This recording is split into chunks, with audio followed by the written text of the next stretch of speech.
Hello again, my geometry students. I wanted to welcome you back to my YouTube channel. Having fun. Here again with my trusty sidekick, Latasha, who is actually going to be experiencing this topic for the very first time because I'm teaching this topic for the very first time. So looking forward to it. Before we get into that, of course, we have something much more important we have to do first. Some of you may not have realized that I have an ex-wife. Latasha, you probably didn't realize I have an ex-wife, did you? The truth about her is that she still misses me, but her aim is getting better and better. Okay, that's a good one. Yeah, there you go. All right, anyway, I don't have an ex-wife. Yeah, okay, so. I miss Fuentes.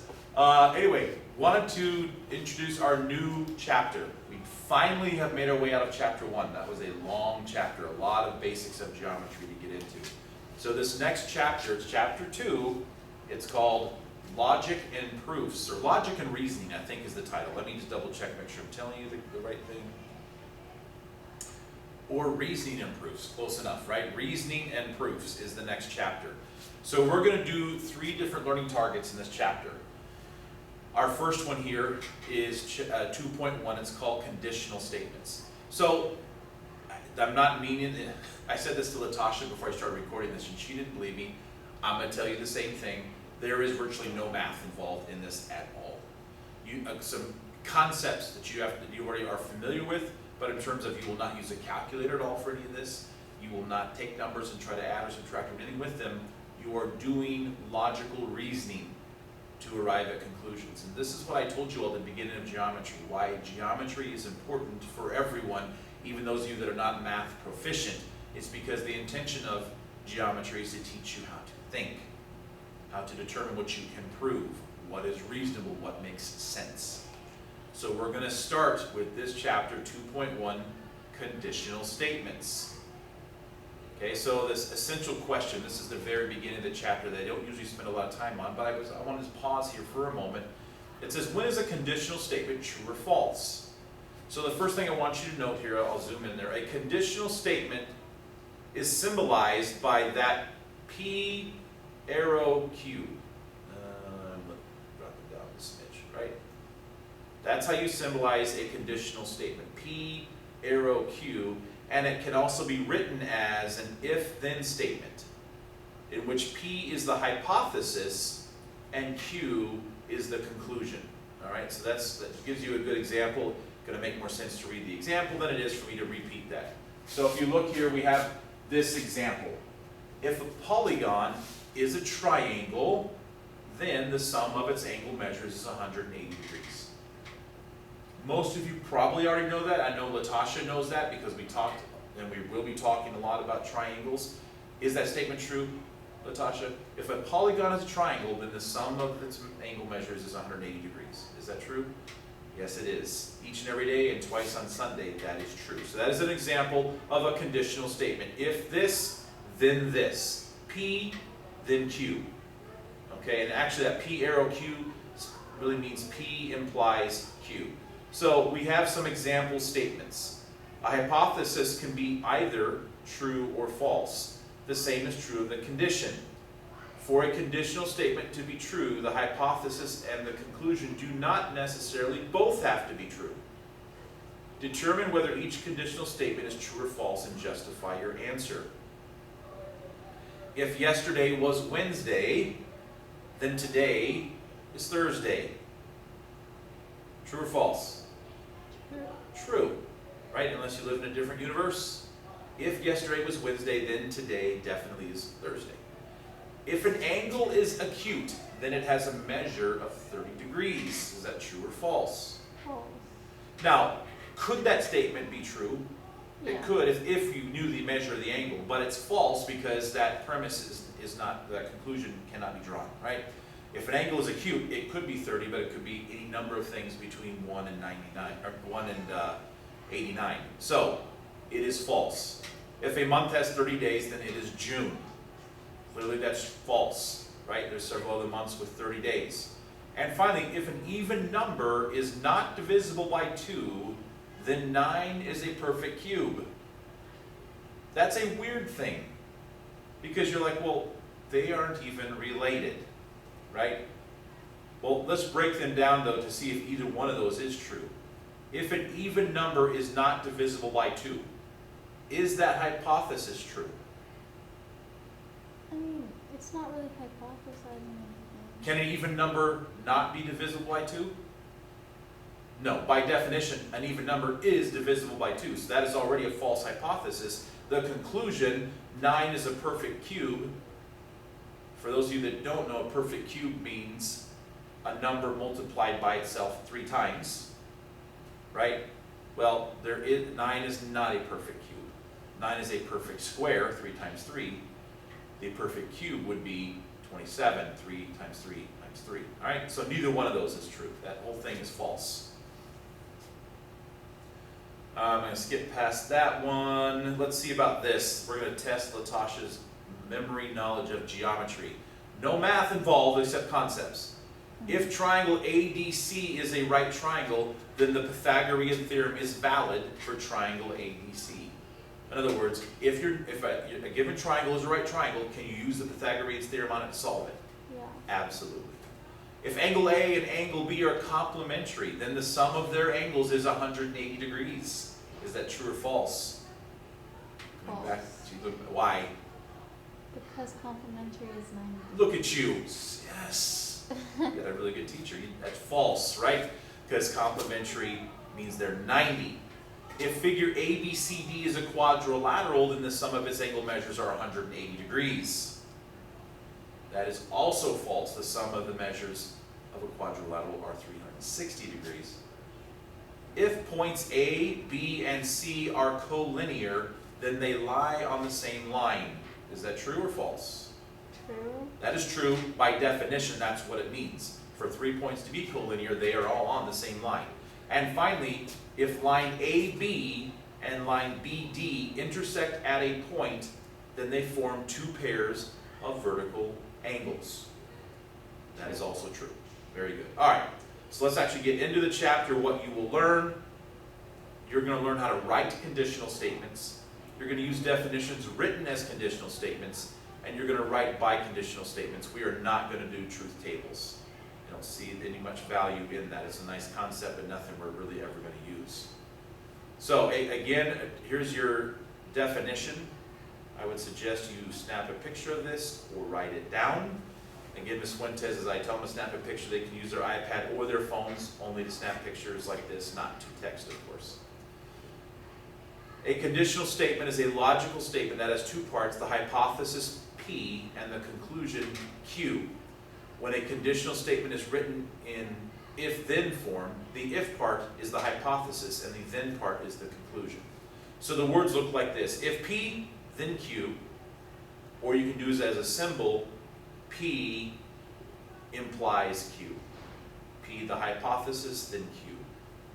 One more time, in case you were still writing it down, I'll give it, I know how some of you need a little extra time to write, so go ahead and get that down now.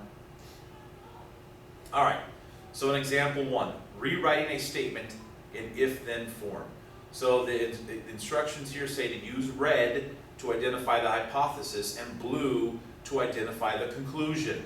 Then rewrite the conditional statement in if-then form. So our first thing here is all birds have feathers. Okay, that's the statement. We want to identify first what is the hypothesis and what is the conclusion. The hypothesis is all birds. If it's so if you're doing this in red, you highlight all birds in red. The conclusion is then feathers, and we put that in blue. So all birds have feathers. Now, to rewrite that, I'm practically trying not to say it to give it away. It's not that hard to see, though. To put that in an if-then statement, if an animal is a bird, then it has feathers. If an animal is a bird, then it has feathers. Okay? But that's not true. What do you mean it's not true? Why? Not all birds have feathers. All birds have feathers. In fact, before I taught this lesson, I thought of that and I Googled it, and all birds have feathers. Now, you may find some little, there's a picture of a little parrot or something that doesn't have feathers. That's just because he had a genetic flaw, okay? All birds by definition have Penguins feathers. are birds. And they have feathers. Really? Penguins have feathers, yes, they do. Do they, or? They absolutely do. If you don't believe me, you can Google it. I Do will penguins Google have it. feathers? Yes, they do. All birds have feathers.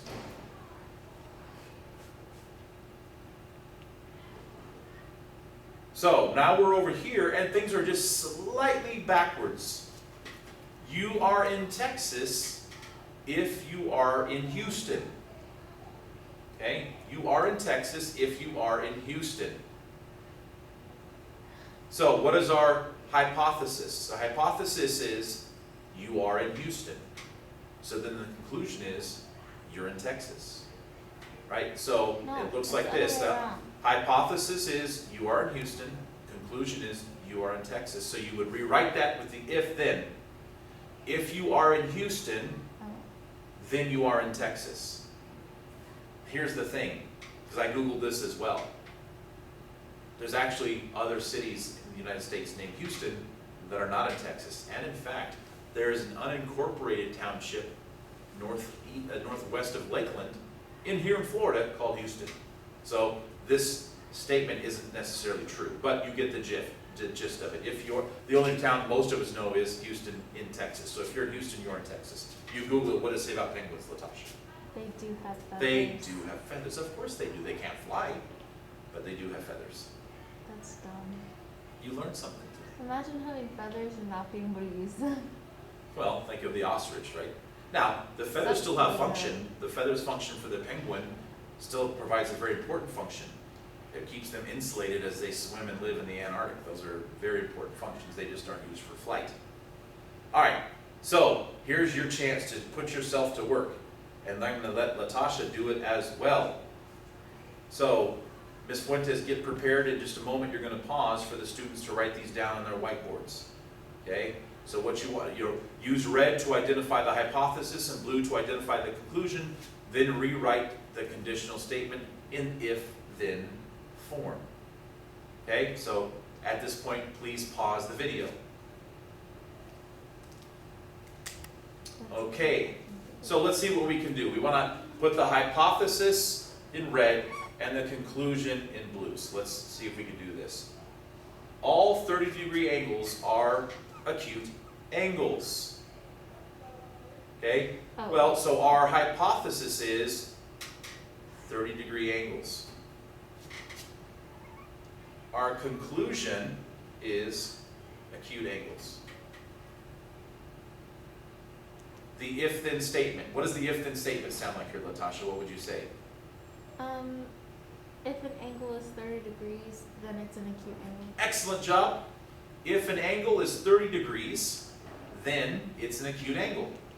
Okay? Simple. All right, and then the other one, 2x plus 1 equals 7 because x equals negative 3. So again, let's go back to, well, I already do blue. Our hypothesis here is x equals 3. I might be telling you this backwards, actually. Yep, I am. That's actually our conclusion. Our hypothesis is here, and our conclusion is here, but because of the way it's written. Okay? So then our statement looks like this, or if-then. If x equals negative 3, then 2x plus 7 equals 1. Okay? If x equals negative 3, then 2x plus 7 equals 1. Why does 2x equal 7 equal 1? Because x equals 3. That's how you say that in reverse. All right. Next concept, negation. There's a word you've probably not heard before, negation. If Sebi's listening to this, it's close to my favorite word, Sebi, that you loved, negatory. Ew. Negation. The negation of a statement is the opposite of the original statement. To write the negation of a statement, P, you write the symbol for negation, whatever that's called. I think it's called a tilde, T-I-L-D-E, I believe. Google that for me really quick and make sure I'm saying that correctly, right? That I got that right. I believe that's called this, a tilde.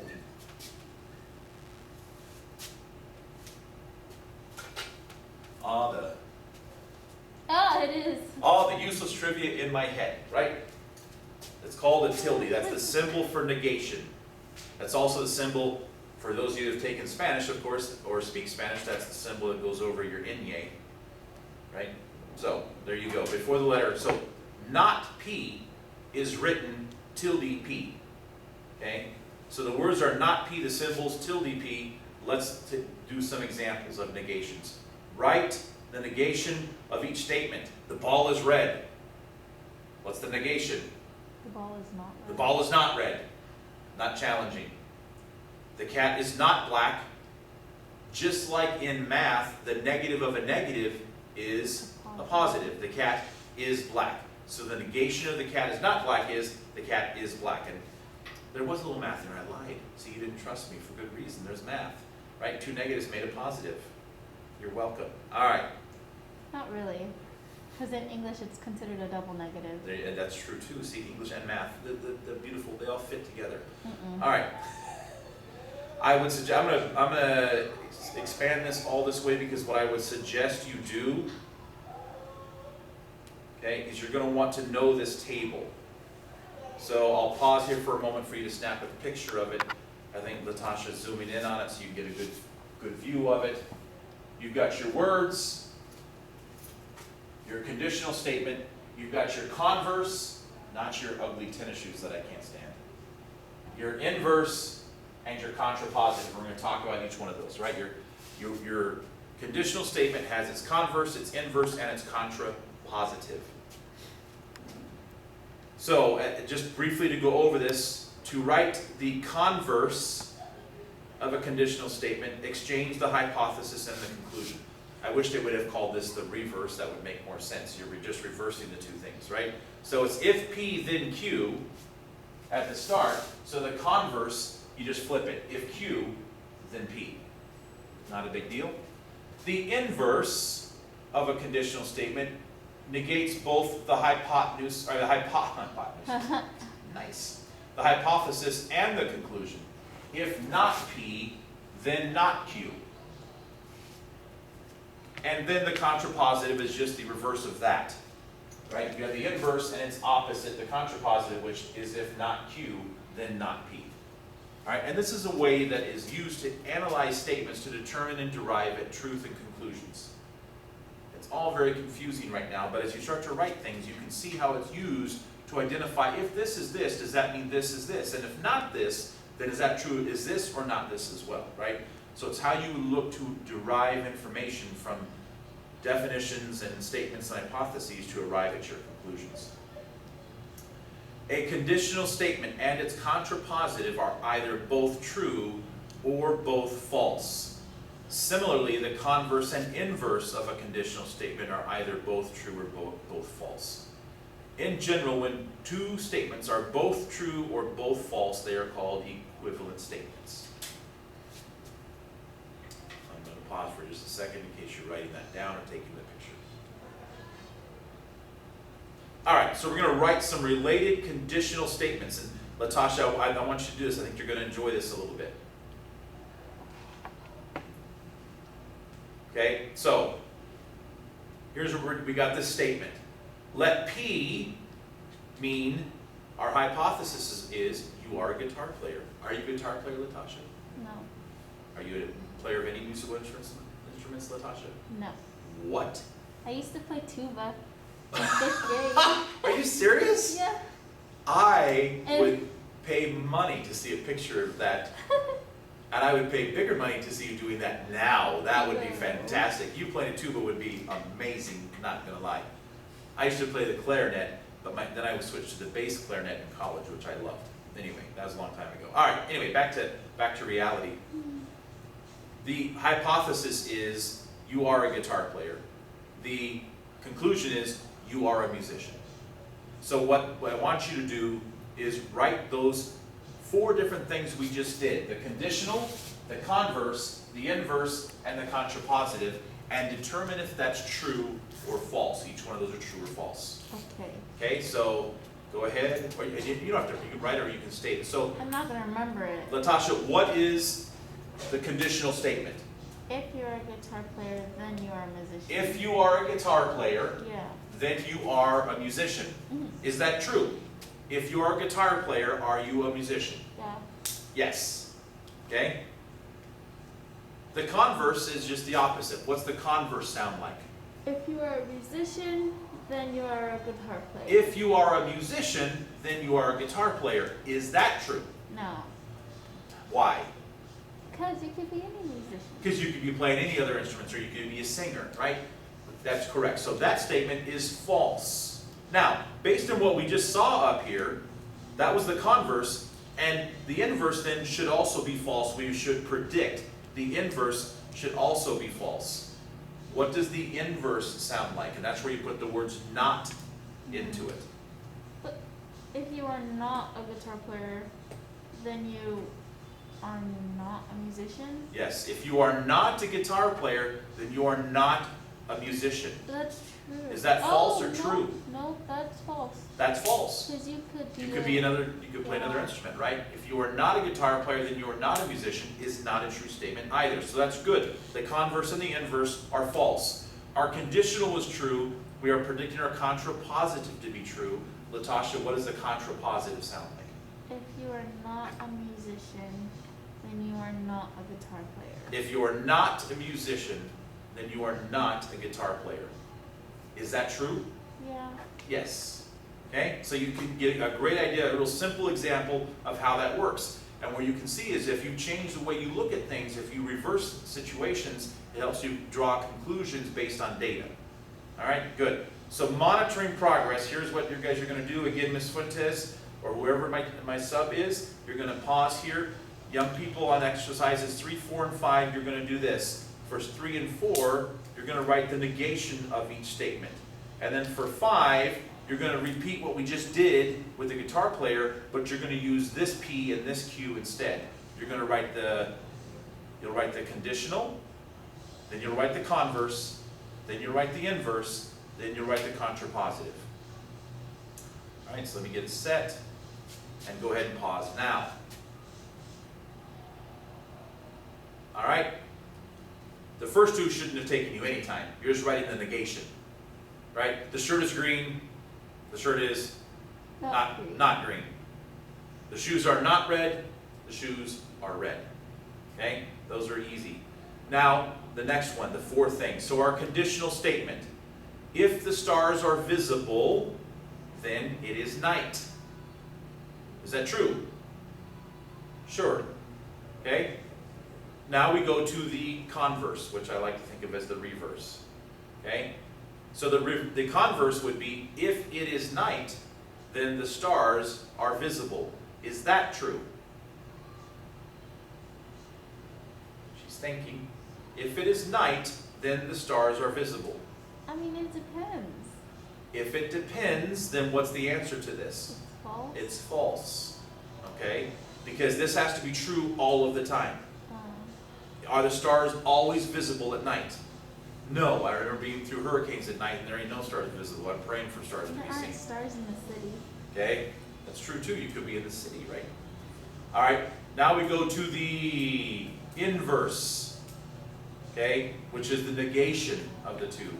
If the stars are not visible, then it is not night. Is that true? If the stars are not visible, then it is not night. If the stars are not visible. If the stars are not visible, then it's definitely not night. Is that true? I don't know. That's making my head itch. It's making your head hurt. It's also false, because we just if the stars are not visible, it could be because there's clouds in the sky. I know, It still but could be it's- night, right?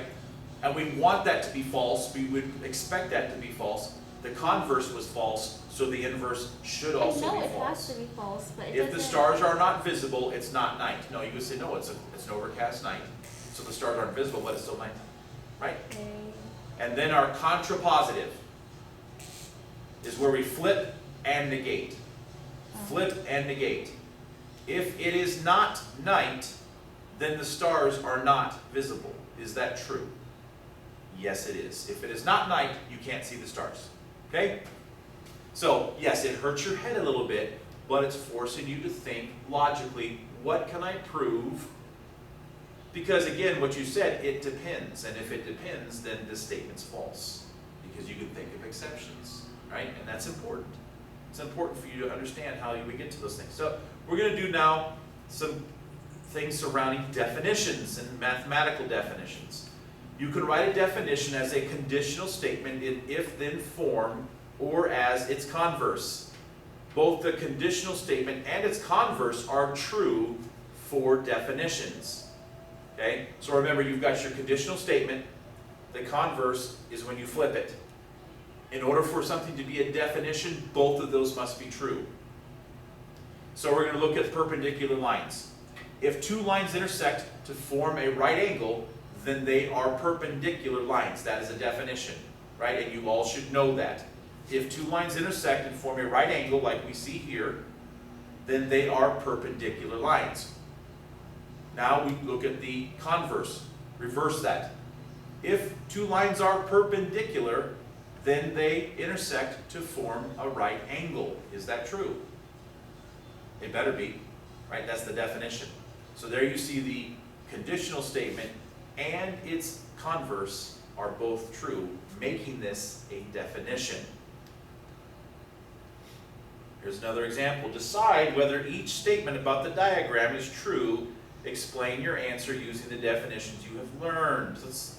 We're going to test some more knowledge from my dear friend Latasha. Line AC is perpendicular to BD. Is that true based on this and what you know about the definitions of perpendicular lines? Can you draw that conclusion? Here, I'll slide it over. Can't I just look at that? That's what you're supposed to do. You're supposed to look at it. Oh, what's Is that? AC perpendicular to BD? Yeah, How do you know? because it makes a right angle. How do you know? Because of the red box. There you go. Okay, yes. If angle ABE is a right angle, which it is, then this is perpendicular to this line. That it is a true statement. Okay, how about this one? Angle AEB, let me mark the angles. Angle AEB and CEB are a linear pair. Is that true?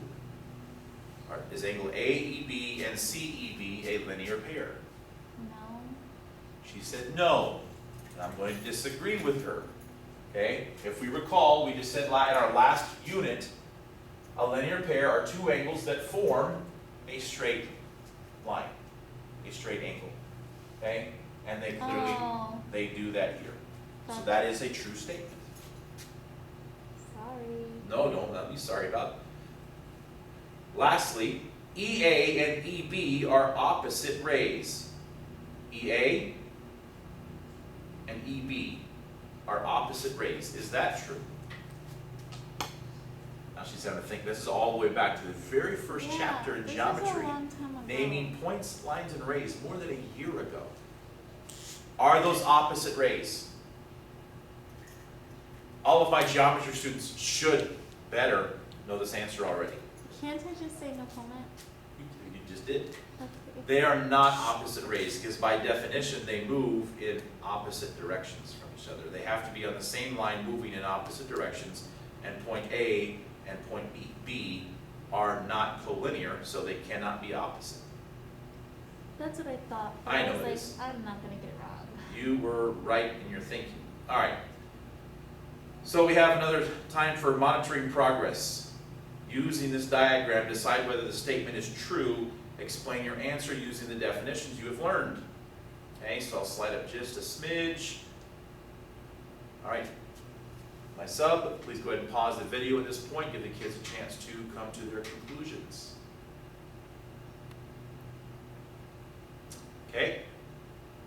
The first one, number 6, says angle JMF, and angle FMG are supplementary. Is that true? Is this angle and this angle supplementary? Well, we know these two angles get together and they form a straight line, and straight lines are 180 degrees, so indeed they are supplementary. Okay. Point M is the midpoint of FH. What do you think of that, Latasha? Is point M the midpoint of that segment? Yeah, Why? because it is. Ah, we have a problem. Can you prove that to be true by I what mean, you're looking at, I Latasha? guess not, because it doesn't tell you that like bisects it. Right, it doesn't tell you So- that. You're missing the little tick marks that would tell you that, right? The only thing is, why are you thinking that it is, Latasha? Because it looks like It looks like it. It looks like it. Thank you for saying that phrase that I want you to get rid of in your geometry. I really should you kind of get rid of that in life. There is a great common wisdom that we all know. Don't judge a book by its cover. Everyone Don't. does it anyway, so fun. In today's world, this philosophy is extremely important. Don't judge something by how it looks. Okay. Is that not great? That's deep, deep stuff coming at you from geometry today. Don't judge something by how it looks, okay? Very important. I was good at, think Latasha, you judged me early on. You deserved it. I did not. And here we are today. All right. Oh, remind me, I have to tell you something. Okay, glad that's on video. I shall remind her after we're done. She has to tell me something. All right. Number 8, JMF. JMF and HMG are vertical angles. Are they? Si, senor. Si, senor, they form an X, right? Clearly, those are vertical angles. And lastly, FH is perpendicular to JG. Can we conclude those two are perpendicular? They certainly don't look like they are, but that's not what we really need to answer. But we have nothing indicating to us that these indeed form 90-degree angles, so we cannot conclude they are perpendicular. They actually could be. You could be viewing two perpendicular lines from an angle out over this way, and they would look like that from a distance. If you think 3D on a 2D, they could be perpendicular, because they just don't look that way, right? Yeah. But you don't know that they are unless they're given that 90-degree measure. All right, biconditional statements. When a conditional statement and its converse are both true, you can write them as a single biconditional statement. A biconditional statement is a statement that contains the phrase if and only if. So remember, this biconditional statements, we just call them as also to be definitions, right? So if the conditional statement and its converse are true, you can write it as a single biconditional statement. And you put in the words if and only if. So here's an example. If two lines intersect to form a right angle, then they are perpendicular lines. So you could rewrite this as a biconditional statement. If two lines intersect to form a right angle, or no, two lines that are, rather than guessing, here's the definition. If two lines intersect to form a right angle, then they are perpendicular lines. If two lines are perpendicular lines, then they intersect to form a right angle. That's the converse, right? The flip. Now let's write them as a biconditional statement. Two lines intersect to form a right angle if and only if they are perpendicular lines. So you had your conditional statement, your converse, you put them together into an if and only if, and it's called a biconditional. Two lines intersect to form a right angle if and only if they are perpendicular lines. And the reason it's if and only if, there is no other way that two lines form a right angle unless they're perpendicular. By definition, that's why it's called a definition. So, monitoring progress. Look at these, nice, 4 of them. Okay? So follow the directions for each one of those and we'll go through these. And I think, yep, that's the last thing of this chapter. Okay, that's going to be the last thing of this chapter. So 10, 11, 12, and 13. Please, at this moment, my sub, go ahead and pause the video. Let's see if I can hurt your head again, Latasha. You hate me. I don't. All right, number 10. Rewrite the definition of a right angle as a single biconditional statement. Here's the definition. If an angle is a right angle, then its measure is 90 degrees. What's the converse of that, Latasha? If an angle's measure is 90 degrees, then it's a right angle? There you go. If an angle is 90 degrees, then it is a right angle. Our biconditional statement would be this. If an angle is a right angle, if and only if its measure is 90 degrees. Okay, that's the biconditional statement. The next one, rewrite the definition of congruent statements as a single biconditional. If two line segments have the same length, then they are congruent segments. The converse, if two segments are congruent, then they have the same length. The biconditional, two segments are congruent if and only if they have the same length. Okay? Number 12, rewrite this again. If Latasha is in theater class, because she's so dramatic, if Latasha is in theater class, then she will be in the fall play. The converse, if Latasha is in the fall play, then she must be taking the theater class. We would say the biconditional statement is this. Latasha will be in the fall play if and only if she is in theater class. Okay, that is the biconditional. Lastly, and this is also true, you probably know this, Latasha has a history or a government test today. I'm certain you know this already. If you can run for president, then you are at least 35 years old. And of course the converse, if you are at least 35 years old, then you can run for president. Our biconditional statement is this. You can run for president if and only if you are at least 35 years old. Okay? So again, no math involved like I promised, just understanding concepts. We're skipping this section called truth tables. This is very confusing and unnecessary, and I think it will kill the vibe of what I wanted to promote with these other things. So this is the end of the lesson. You'll see homework that I will have assigned for this topic. I don't think you're going to find it very challenging, but it may hurt your head a little bit as you think things through. The main thing it's going to try to get you to do is to understand what you can determine to be false and what you can determine to be true. All right? Sayonara. See you when I get back.